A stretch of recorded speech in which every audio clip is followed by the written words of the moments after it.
général, ça lâche toujours après la soudure. C'est logique, c'est le point faible. Ouais.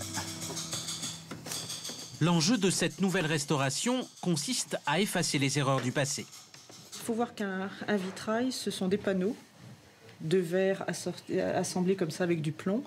Et pour les faire tenir dans la maçonnerie, on est obligé de mettre des structures métalliques qu'on appelle des barlotières, qui sont des structures horizontales qui vont border en haut et en bas le vitrail. Et ces structures, en fait, ont rouillé.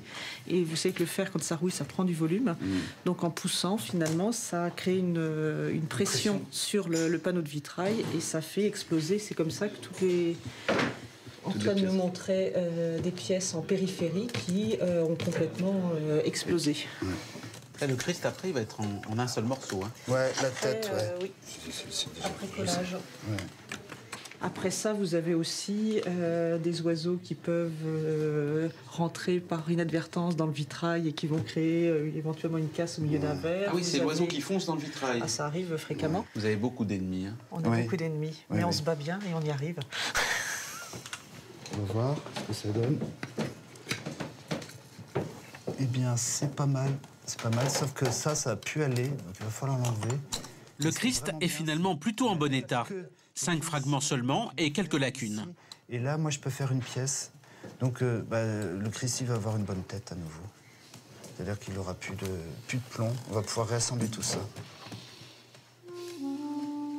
Avec les récents procédés de collage, le vitrail va retrouver toute sa cohérence et toute sa solidité. C'est un petit peu le souci, c'est que une fois qu'on aura fait ce travail-là, il n'y aura plus de boulot pour les verriers pour les générations suivantes. Bon, bien ici, on va pas faire compliqué. Hein. Étape suivante, créer de nouvelles pièces pour combler les vides. On va positionner par-dessus. Bon, c'est pas forcément une pièce simple de chaise simple. Hein. On voit déjà, pour cela, Antoine a fait des relevés sur des vitraux similaires. Pièce 20e. Et moi, ce que je vais faire... Sur le verre, il a appliqué une grisaille, comme le faisaient au XVIe siècle les fameux maîtres verriers de la famille Le Sodec. Là, on sent l'habitude. Voilà, c'est que... L'assurance et la rapidité du geste. Donc là, moi, c'est des dessins que je connais un petit peu, parce que ça fait quand même quelques mois que je suis sur... Il faut trouver le bon pinceau. Sur la martyre. Ouais. Il faut dire que le Sodec, ça fait quand même des années que je travaille avec lui. C'est mignon de dire travailler avec lui. Ouais, c'est un vieux copain. Bah ouais. De 500 ans. Antoine Le Bihan espère être à la hauteur de ses lointains prédécesseurs. Les chantiers de Marie-Suzanne lui permettent de se confronter à leur réalisation. Vous allez lui ajouter du jaune après, hein, comme le... Oui, du jaune d'argent. Ouais. Du jaune d'argent. Oui. Ouais. C'est-à-dire... C'est ce que vous voyez là. C'est-à-dire que donc c'est l'argent qui va faire une réaction chimique à la cuisson, qui va colorer le verre en surface.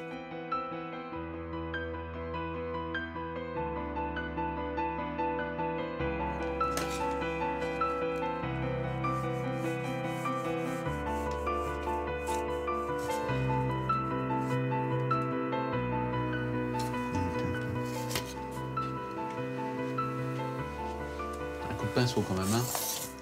Après, il faut le voir passer au four et puis terminer. Parce que vous n'aurez plus les mêmes couleurs une fois que ce sera cuit.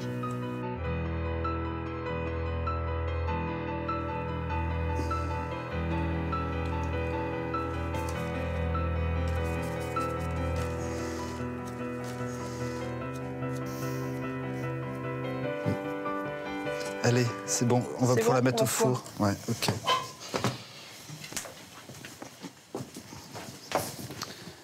Je vais profiter de cette plaque-là, puisqu'elle n'est pas très sale. Ça, c'est un vieux four, 75. C'est son année de réception. Il faut 24 heures de cuisson à plus de 600 degrés pour révéler et pour fixer la couleur. C'est un four qui chante.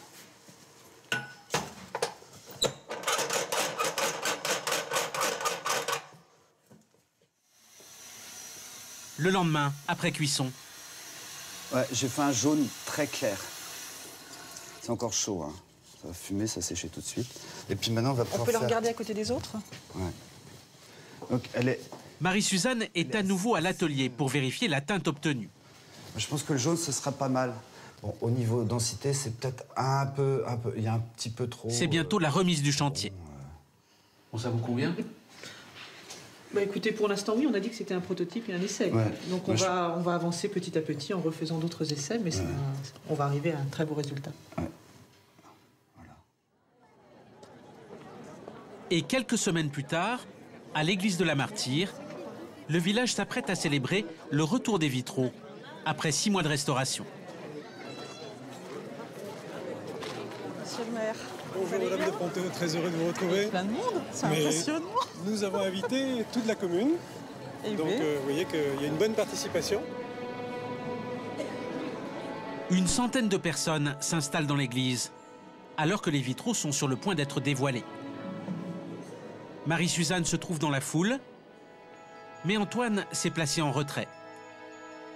Il veut savourer pleinement cet instant.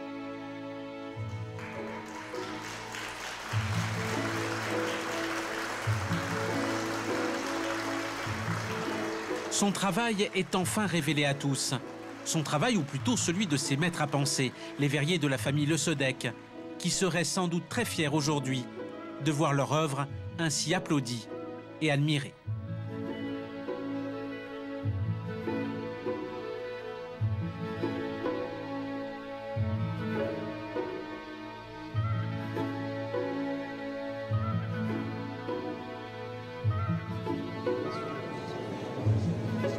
Autant panneau par panneau sur la table lumineuse, bon, c'est vrai que c'est impressionnant, mais là, dans les revoir sans échafaudage et avec cette lumière... En plus, il y a une très belle lumière ce soir.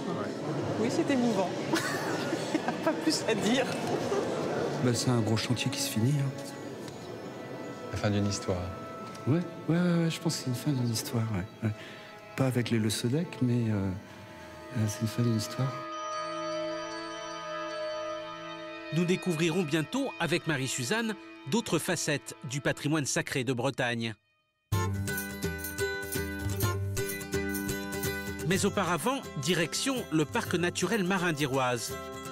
Nous sommes au début de l'été.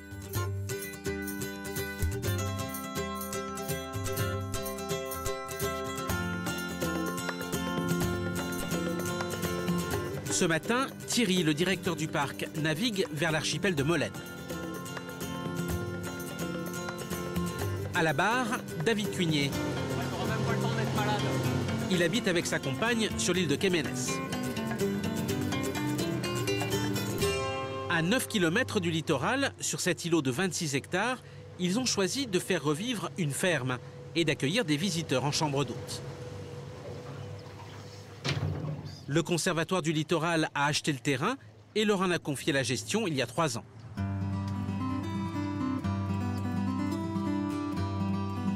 Aspect essentiel de la démarche, l'autonomie. Éoliennes, panneaux solaires ou encore récupération des eaux de pluie. David et Soisic sont en quelque sorte des Robinson écolos. Et Kéménès est à présent un exemple de développement durable.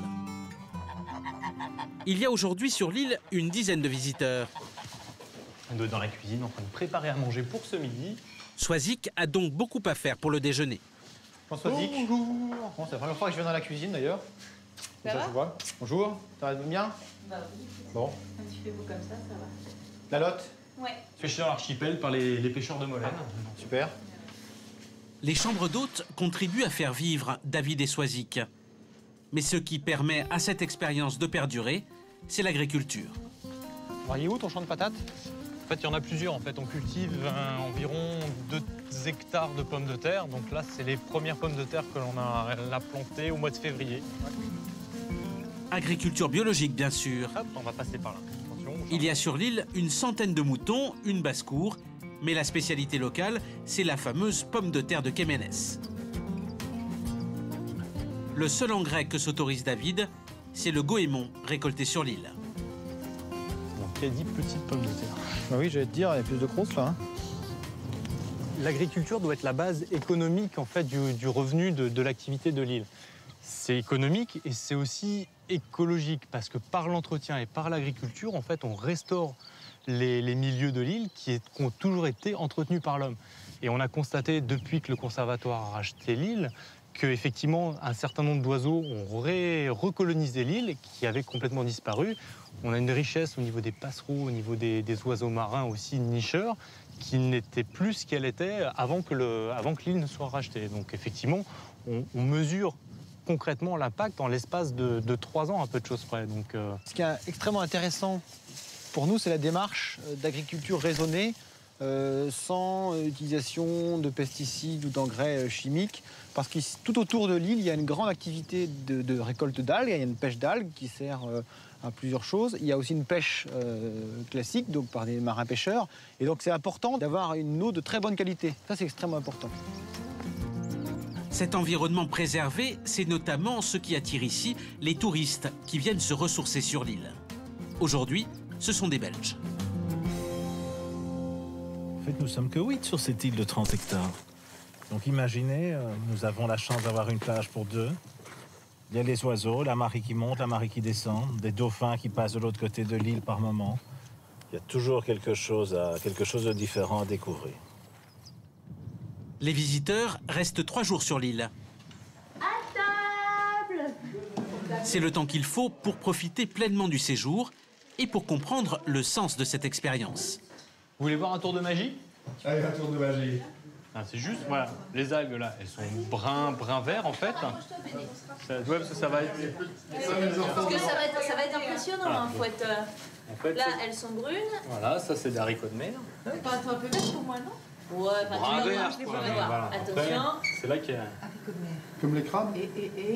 Non, ça ne rougit pas, non? C'est pas rouge. Elles vont devenir fluorescentes, tu crois? Quasi, ouais. En fait, Ouais, c'est ça. des extraterrestres. Voilà. C'est ça qu'on essaie de vous montrer. Elle clarifie. Regarde, elles deviennent complètement vertes. Cuisiner les algues, c'est amusant et c'est une façon d'utiliser au mieux les ressources de l'île. Ce sont des algues de l'île? Ah oui, c'est des algues qu'on ramasse, en fait, qu'on récolte juste tout autour de l'île. En fait, on a la chance d'avoir un estran qui est très très riche en algues. Et donc, il y en a plusieurs qui se cuisinent. Et donc, voilà, on en profite. Et on en a fait goûter des différentes quasiment chaque jour. Des rouges.